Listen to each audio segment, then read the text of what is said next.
Love பிரச்சனை, வீட்ல பசங்க லவ் பண்ணிட்டு இருக்காங்க, அது சரியான இடமா இல்ல. சரியான இடம்னா அவங்களே சேர்த்து வச்சுருவாங்க. சரியான இடம் இல்லன்னா திருப்பரங்குன்றம். குழந்தை ரொம்ப பயந்த சுபாவமா அந்த பிரசாதத்த குடுத்து பாருங்க. அந்த பயம்ன்ற ஒரு பேச்சே இருக்காது. ஆஹா. ஒரு ஆணுக்கு கவுன்ஸ் இல்ல, ஒரு பெண்ணுக்கு கருமுட்டை வளரல. இந்த பிரசாதம் தினைக்கும் 21 நாள் முருகருக்காக சங்கல்பம் எடுத்து விரதத்தை தொடங்கி இந்த தீபத்தை ஏத்தி இந்த தீபத்தை பிரசாதமா சாப்பிட்டுட்டு வந்தாங்க ம்ஹ்ம். அப்படின்னாலே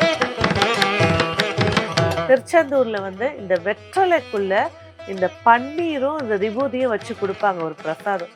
அது கிடைக்கிறது ரேரு. கிடைச்சிருச்சுன்னா அவன் வாழ்க்கையில சக்சஸ் அதிகம்.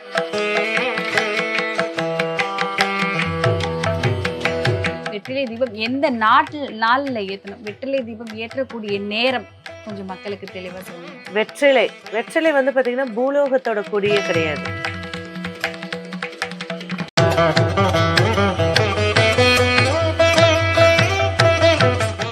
பக்தி நேயர்களுக்கு வணக்கம். தொடர்ந்து பக்தி சம்பந்தப்பட்ட நிறைய விஷயங்கள் பார்த்துட்டு இருக்கோம். ஆன்மீக சம்பந்தப்பட்ட நிறைய கேள்விகளுக்கு நிறைய பதில்கள் கேட்டு தெரிஞ்சுட்டு இருக்கோம். அதுல இப்போ ரொம்ப முக்கியமான விஷயம் என்னன்னா வந்து முருகனுக்கு, அதாவது முருகா ஓடிவா அப்படின்னு ஓடி வர கடவுள் முருகன், அந்த முருகனுக்கு எந்த தீபம் ஏற்றினால் சிறப்பு? டாக்டர் ரேவதி ராஜேஷ் கண்ணா அவங்க கிட்ட கேட்டு தெரிஞ்சுக்கலாம் வாங்க. வணக்கம் மேம். வணக்கம். ஸோ நிறைய தீபங்கள் இருக்கு. ஸோ தீபங்களோட சிறப்பு சொல்லிக்கிட்டே போகலாம். குறிப்பா முருகனுக்கு அழகா குமரா முருகா அப்படின்னு சொல்லிட்டு கூப்பிடுறவங்க, அப்படின்னு சொல்லிட்டு வேண்டிட்டு நிறைய வேண்டுதல்கள் பண்ணிட்டு இருக்காங்க. அவங்க முருகனுக்கு இந்த தீபம் ஏற்றினால் சிறப்பு அப்படின்னு இருக்கும். ஸோ முருகனுக்கு எந்த தீபம் ஏற்றினால் சிறப்பு? முருகன் எடுத்துக்கிட்டீங்கன்னா தமிழ் கடவுள், ம். செந்தில் ஆண்டவர், எல்லா அறுபடை வீடுக தலைவர், ம். சிவபெருமானுடைய ஆணுக்கு பிறந்த ஆண்மகன் ம். முருகர். வீரத்துக்கு முதல் கடவுள்னா ம். அது முருகபெருமான் தான். ம். ஒரு நவகிரகத்துல செவ்வாய் ஆதிக்கம் வந்து முருகருடைய சார்ந்ததா இருக்கும். ஸோ ஸ்போர்ட்ஸ்ல இருக்கிறவங்களா இருக்கட்டும், பாதுகாப்பு துறையில இருக்கிறவங்களா இருக்கட்டும், போலீஸ், ராணுவம், யூனிஃபார்ம் போட்டு அரசாங்க தொழிலா இருக்கட்டும், எல்லாம் செவ்வாயுடைய ஆதிக்கம். ஆமா. அது எல்லாமே முருகரை சார்ந்ததா வரும். அப்ப இந்த முருகர் அப்படின்னு எடுக்கும்போது வந்து பாத்தீங்கன்னாக்கா, ஆதி காலத்துல முருகருக்கு தீபம் போடுறது எப்படின்னா, தெனை அரிசி எடுப்பாங்க, ம். நல்லா அலசி காய வைப்பாங்க, நிழல்லே காய ஸோ வைப்பாங்க. அவருக்கு தேனும் திணைமாவும் தான் ஆமா, ரொம்ப பிடிக்கும். தேனும் தினைமாவும் ஆ, தான். ஆ. நல்லா இடிச்சு கையாலே இடிப்பாங்க. வாயை ம். கட்டிட்டு முருகரோட மந்திரத்தை மட்டும் சொல்லிட்டு நல்லா இடிச்சு தேனோட மிக்ஸ் பண்ணுவாங்க. அந்த மிக்ஸ் பண்ணி அதில் ஏலக்காய் பொடி கொஞ்சம் போட்டு மிக்ஸ் பண்ணி அதை குழியாக்கி சுத்தமான கறவை பசு நெய் ம். அதை ஊற்றி வாழைத்தண்டு திரி போட்டு தீபம் ஏற்றுவாங்க. இதுதான் ஆதியில முருகருக்கு குன்றெடுக்கும் இடமெல்லாம் யாம் இருப்போன்னு சொன்ன முருகருக்கு விளக்கேற்றுறது. ஒரு இலையை போடுவாங்க, இந்த தென்னமாவை தேனோட மிக்ஸ், இப்பெல்லாம் நாட்டு சர்க்கரையில் மிக்ஸ் பண்ணுறாங்க, ஆமா. தேனோட கலந்து அதை வச்சு வைக்கும்போது அந்த முருகருடைய பரிபூர்ண ஆற்றல். அதை முடிச்சுட்டு ஒரு குழந்தை ரொம்ப பயந்த சுபாவமா அந்த பிரசாதத்தை கொடுத்து பாருங்க. அந்த பயம்ன்ற ஒரு பேச்சே இருக்காது. ஆஹா. ஒரு ஆணுக்கு கவுன்ஸ் இல்ல, ஒரு பெண்ணுக்கு கருமுட்டை வளரல. இந்த பிரசாதம் தினைக்கும் 21 நாள் முருகருக்காக சங்கல்பம் எடுத்து விரதத்தை தொடங்கி இந்த தீபத்தை ஏத்தி இந்த தீபத்தை பிரசாதமா சாப்பிட்டுட்டு வந்தாங்க ம்ஹ்ம். அப்படின்னாலே பிளட்ல ஹீமோகுளோபின் அதிகமாகிறது, விந்தணுக்கள் கவுண்ட்ஸ் குறைஞ்சிருக்குன்றவங்களுக்கு ஏறதுக்கு. அதே போல ஒரு பெண்ணுக்கு வந்து இர்ரெகுலர் பீரியட்ஸா இருக்கட்டும், கருமுட்டை சரியா வளரலையா இருக்கட்டும், இது எல்லாத்தையுமே ஃபர்ஸ்ட் விஷயமா மாத்தி கொடுக்கக்கூடியது இந்த விளக்கு. ஓகே. ஸோ ஒரு முக்கியமான விஷயம் அப்படின்னு சொன்னால் வந்துட்டு உடல் ரீதியான பாதிப்புகள் அதிகமாக இருக்கிறவங்க வந்துட்டு எந்த முருகனுக்கு என்ன விளக்கு போடும்? அதாவது முருகர் சொல்லிட்டீங்கன்னா ஒவ்வொரு முருகரும் ஒரு பழமுதிர் சோலையில லவ் பண்றாங்க வீட்ல. ஆஹா. பசங்க சொல் பேச்சு கேட்கல, ம். வீட்டுல சொல்ற பொண்ணை கட்டிக்கணும், வீட்டுல சொல்ற பையனை கட்டிக்கணும். இந்த இருக்கிற எல்லா தெய்வத்திலையும் அப்பா அம்மா விருப்பத்தோட கல்யாணம் பண்ணவர் யாரு? முருகர் தான். ஆமா. முக்கோடி தேவர்களும் நின்று சாட்சி அளிச்சு தாய் தந்தையர் நின்று தாலி கட்டினது. லவ் பிரச்சனை, வீட்டுல பசங்க லவ் பண்ணிட்டு இருக்காங்க, அது சரியான இடமா இல்ல. சரியான இடம்னா அவங்களே சேர்த்து வச்சிருவாங்க. சரியான இடம் இல்லைன்னா பழமுதிர் சோலை, சாரி திருப்பரங்குன்றம். ஆ, முதல் படை வீடு. திருப்பரங்குன்றத்துல போய், ஆமா, ம். திருப்பரங்குன்றத்துல போய் கும்பிட்டாங்க அப்படின்னா பசங்க சொல் பேச்சு கேட்பாங்க. ஓகே. நம்மளுடைய மத சாங்கியப்படி கல்யாணம் நடக்கும். அதே முருகன் தானே காதல் திருமணமும் பண்ணியிருக்காரு. ஆமா. அம்மா அப்பாக்காக ஒரு திருமணம் பண்ணாலும் காதல் திருமணம் பண்ணி லவ் பண்ணணுமா உங்களுக்கு சக்சஸ் ஆகணுமா முருகன் கிட்ட போங்க அப்படின்னு நீங்களே தான் நிறைய இடத்துல சொல்லியிருக்கீங்க. ஸோ அவங்க எந்த கோவில்ல போய் விளக்கப்படும்? அதாவது லவ் பண்றவங்க முருகர் வந்து பாத்தீங்கன்னாக்கா அவரோட கதைகள் நீங்க எடுத்தீங்கன்னாக்கா புராண கதைகள் நிறைய விஷயங்கள் இருக்கு. அவர் தெய்வானைய வந்து நான் வடக்குல போய் கல்யாணம் பண்ணாரு. இங்க வந்து கூட்டிட்டு வந்து கல்யாணம் பண்ணாரு. நடுவுல ஏற்பட்ட சில பிரச்சனைகளால அவங்களுக்குள்ள பிரிவினை வந்துச்சு. அதன் பிறகு வந்து பார்த்தீங்கன்னா, தனக்கு கிடைக்க வேண்டிய அரசாங்கமும், பதவியும் கிடைக்கல அப்படின்னா, முருகர் கோச்சிக்கிட்டு போய் நின்ன இடம் தான் பழனி முருகர். ஆஹா. அந்த பழனி மலைய அரசனா உட்கார்ந்து ஆட்சி செஞ்சாரு. அதனால தான் அரச கோலத்துல போய் முருகர பார்த்துட்டு வந்தா எந்த கவர்மெண்ட் விஷயமும் சக்சஸ் ஆயிடும் அப்படின்னு. அப்போ தன்னோட தனிமையில இருக்கும்போது தெய்வ வள்ளிய பார்த்து மனசார காதலிச்சு கல்யாணம் பண்ணாங்க. அதுல வந்து பார்த்தீங்கன்னாக்கா, பூலோகத்துக்கும், மேலோகத்துக்கும் ஒரு கனெக்ஷன். மேலோகம் தேவயானினா, பூலோகம் வந்து தெய்வானை. சாரி வள்ளி. ம். இந்த 2 கனெக்ஷனையும் சுட்டிக்காட்டக்கூடியது தான் இந்த திருமணமே தவிர, காதல் திருமணத்துக்கு திருத்தணினாலும் தனக்கு ஏத்த அது இப்ப சொல்றாங்க பார்த்தீங்களா, சோல்மேட் ஆ. அப்படிங்கிறது தான் அந்த திருத்தணி முருகர். ம். ஸோ காதல் திருமணம்ன்றது வந்து பார்த்தீங்கன்னாக்கா, இப்ப உள்ள காதல் வந்து அந்த காதலுக்கு சமப்படுத்தி சரி, பேசாதீங்க. அது காதலே அது கம்மி. கிடையாது அப்படி சொல்றீங்களா? அப்படி சொல்லல. ஆ. இப்ப உள்ள காதல் அந்த அளவுக்கு இருக்கான்றது ஒரு 80% குறையா தான் இருக்கு. சரி. 20% உண்மை இருக்கு. ம். ஸோ இப்ப அதுதான் நம்ம காதலர் தினத்த அன்பு தினமா பார்த்து ம். நம்ம எல்லாரையும் காதல் பண்ண வேண்டியதுதான் ம். அப்படின்னு எடுத்துக்க வேண்டியதுதான். அப்ப வந்து பாத்தீங்கன்னாக்கா, இந்த முருகருக்குன்னு எடுக்கும்போது பாத்தீங்கன்னாக்கா, பிரச்சனைகள் தீரணும். நல்ல ஒரு வாழ்க்கை அமையணும். ஒரு ஏதேனும் கண்டம் இருக்கு, பிரச்சனைகள் இருக்கு அப்படின்னாக்கா பழனிமலை முருகன் தான்.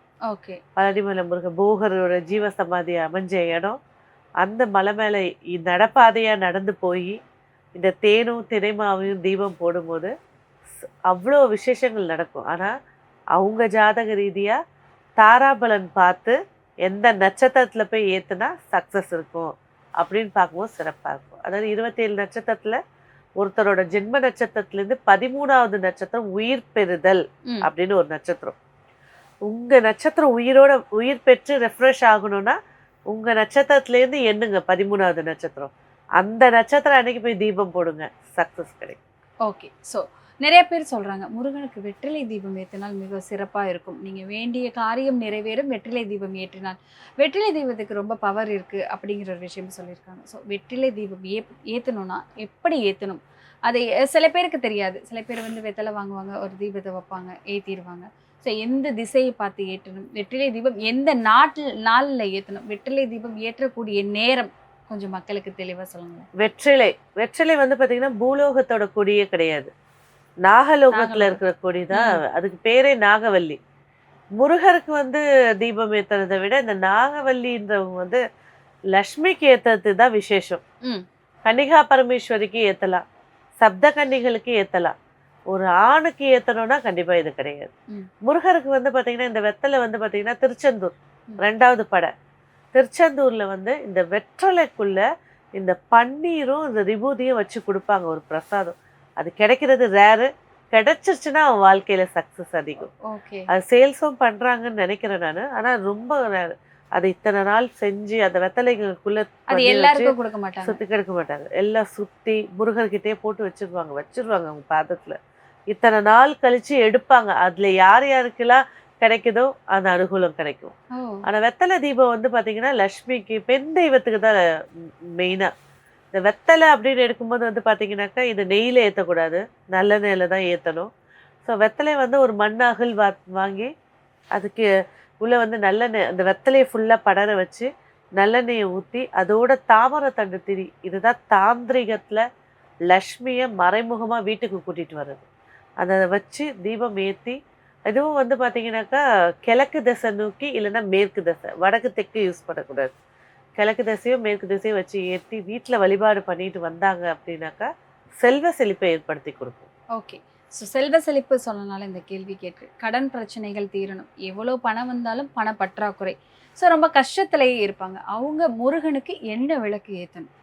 ஸோ கடன் பிரச்சனை அப்படின்னு பேசும்போது வந்து பார்த்தீங்கன்னா கடன் வாங்கின தெய்வம் எல்லாருக்குமே தெரியும், திருப்பதி ஏழுமலையானு.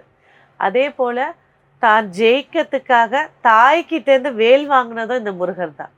அப்போ தைப்பூச திருவிழா விரதத்தை யார் ஆச்சாரமாக, சில பேர் வந்து 48 நாள் முன்னாடியிலேருந்து விரதம் இருப்பாங்க, சிலர் 21 நாள் முன்னாடியிலேருந்து எடுப்பாங்க, ஒரு சிலர் 9 நாள் முன்னாடியிலேருந்து எடுப்பாங்க, ஒரு சிலர் அன்னைக்கு ஒரு நாள் ஃபுல்லாக இருப்பாங்க.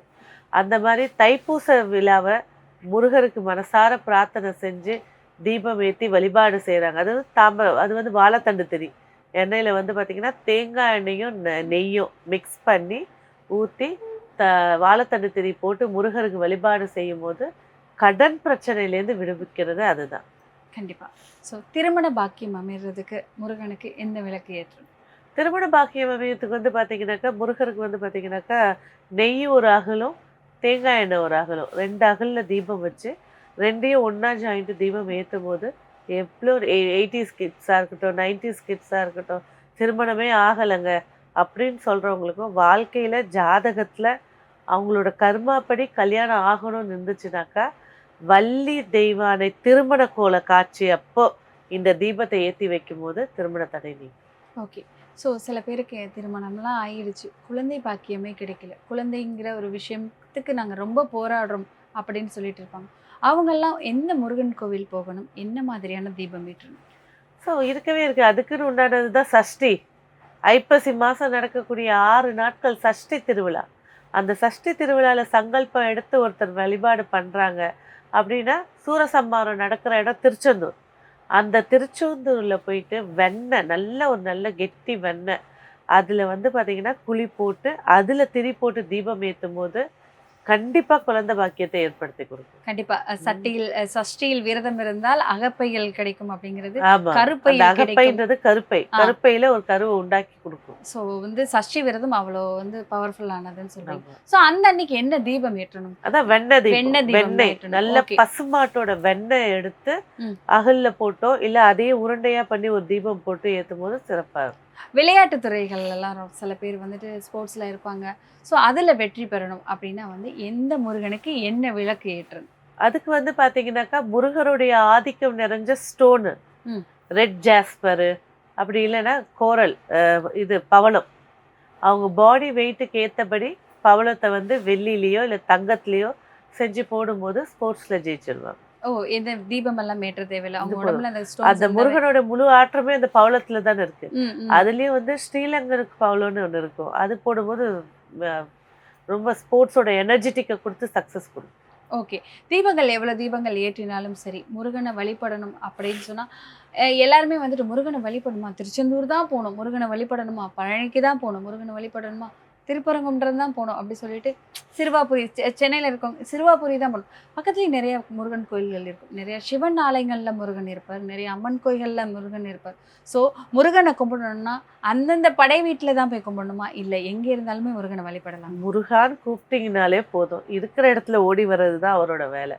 எவ்வளோ ஆத்மார்த்தமாக எவ்வளோ அன்பாக அந்த முருகரை நம்பிக்கையோட கூப்பிட்டீங்களோ ஓடிவான்னு வந்து நிற்கக்கூடியவர் தான் முருகர். உங்களோட அன்போட நம்பிக்கையோட தன்மை தான். ஸோ நீங்கள் இருக்கிற வீட்டிலே ஒரு அருங்கோண கோலம் போட்டு அதில் வந்து ஒரு அகல் வச்சு சுத்தமான நெய்யிட்டு தீபம் ஏற்றும் போது முருகரோட மந்திரம் கந்த சஷ்டி படித்தாலும் சரி, இல்லை முருகான்னு சொன்னாலும் சரி, ஓம் சரவண பவன் சொன்னாலும் சரி, முருகருடைய பரிபூர்ண ஆசீர்வாதம் கிடைக்கும். கண்டிப்பாக. ஸோ ஒவ்வொரு முறையும் சொல்கிறாங்க, இப்போ வந்து திருச்செந்தூர் முருகன் கும்பிடணும்னா அதுக்குன்னு ஒரு கந்த சஷ்டி இருக்குது, நீ அதைத்தான் சொல்லணும் அப்படின்னு சொல்கிறாங்க. பழனி முருகனை கும்பிடணும்னா அந்தந்த கோவிலுக்குரிய கந்த சஷ்டி கவசம் இருக்குது, அதை தான் சொல்லணும்னு சொல்கிறாங்க. சில பேருக்கு தெரியாது, கந்த சஷ்டி கவசம் அப்படின்னு சொன்னாலே ஒரு கந்த சஷ்டி கவசம் தான் இருக்குது, ஸோ அதைத்தான் நம்ம எல்லாருமே சொல்லிட்டு இருப்போம். ஸோ ஒவ்வொரு முருகனுக்கும் ஒவ்வொரு கந்த சஷ்டி கவசம் அப்படின்னு இருக்குன்னு சொல்கிறாங்க. ஆமாம், 6 பாடல்கள் இருக்குது. திருத்தணி முருகருக்கு ஒரு பாடல் இருக்குது. அதை மொத்தம் 6 படை வீட்டுக்கும் 6 பாடல்கள், அது மொத்தத்தையும் ஒன்றா கலந்தது தான் கந்த அனுபூதியும் கந்த சஷ்டி கவசம். ஓகே. முருகனை பற்றின நிறைய விஷயங்கள் ரொம்ப தெளிவாக சொன்னீங்க. இன்னி போல் நிறைய விஷயங்கள் மக்களுக்கு தொடர்ந்து சொல்லிக்கிட்டே இருக்கலாம், தொடர்ந்து பேசலாம். நன்றி. நன்றி.